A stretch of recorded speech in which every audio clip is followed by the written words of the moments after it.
Ano po yung mga vulnerable sectors sa inyong pag-estima? Ano po yung Yes. trabaho ninyo at ano yung tinitingnan ninyong vulnerable o medyo talagang prone to o medyo malapit ng maha? Ano yan, ano? Nung December, dahil maraming ang hacking sa Pilipinas, nagbuo kami ng isang project na ang tawag namin ay Project Sonar, ano? Security Orchestration and Network Assessment and Review System. Ang ginagawa nito is automated, tinatry niyang i-attempt na tingnan ang vulnerability ng lahat ng online assets ng gobyerno. More than 20,000 assets of government are scattered in the internet.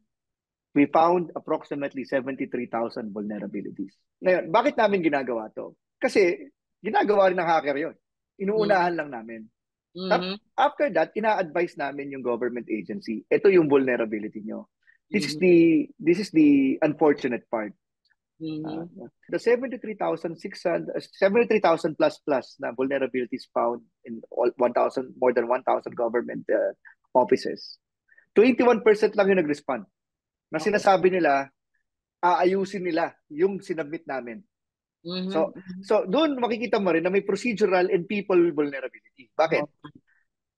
Bakit di ka makarespond? Either kulang ka ng professional to respond, kulang ka ng technical capability or know-how to Mhm. respond. No? So dito nakikita mo yung problema natin. Na, sabi ko nga, hindi siya overnight kayang isolve. But at least we have the tools.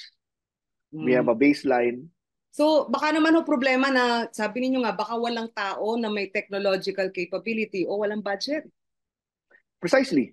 Yun yung sinasabi ko. Na, so nagsimula tayo sa baseline na tiningnan natin. Ulitin ko, 73,000 vulnerabilities to more than 20,000 online assets of Correct. 1,000 plus government offices. Mhm. Pero ang nagre-respond, 21% lang. So, ilan ba 21% of Mhm. 1,000, di ba? Mhm. Di ibig sabihin, sila lang yung may capability na ayusin yung problema Mhm. or Mhm. i-pinpoint ano ba eksakto yung problema. All right. So that's how deep our problem is in cybersecurity. Okay. So, ibig sabihin, para dun sa natitirang 70+%, baka naman kasi wala pa silang kamulatan. O rocket science kasi naman tong cybersecurity eh. Well, hindi naman siya sa rocket science, pero hindi ko rin naman ipagkakaila na hindi siya madaling intindihin Correct. na klase ng kaalaman. Ano? In fact, usually ma-encounter mo yan third year o fourth year na sa college kung ikaw ay computer science. If may subject ka pa na ganyan, kasi karamihan sa computer science, wala subject sa cybersecurity. Oho. Or parang tipong ikaw eh parang social media addict lang, ano, parang sali-sali sa lahat pero hindi ka aware. Pero sa totoo lang ho, itong naging ninyong audit ng mga government agencies, meron bang profile na ilan dito ang mga revenue agencies, ilan dito ang service agencies, ilan dito ang infra? Kasi sa dating nag-interview tayo, sinabi ninyo yung mga assets consistent Correct, correct, correct. computer or parang info systems but also actual infrastructure or facilities. Correct, correct. Mga sektor ang kasama dito sa may vulnerabilities na sana i-repair work ASAP. Ang karamihan sa mga may critical vulnerabilities natin ay mga LGUs.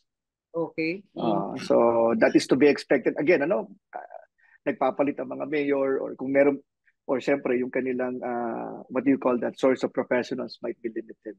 Ang Correct. kasunod na source natin yung mga sa national government agencies. Ang Mhm. dami nating yung tawagin na natin silang shadow Mhm. websites. Ano yung shadow website? Kahit nga DICT meron eh. Ano yung shadow website?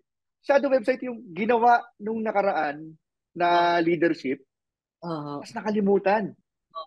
okay. Kaya yun yung tinatamaan ng mga atake. Ang daming ganun, daan-daan. So Kasi marami rin tayo natagpuan na ganyan.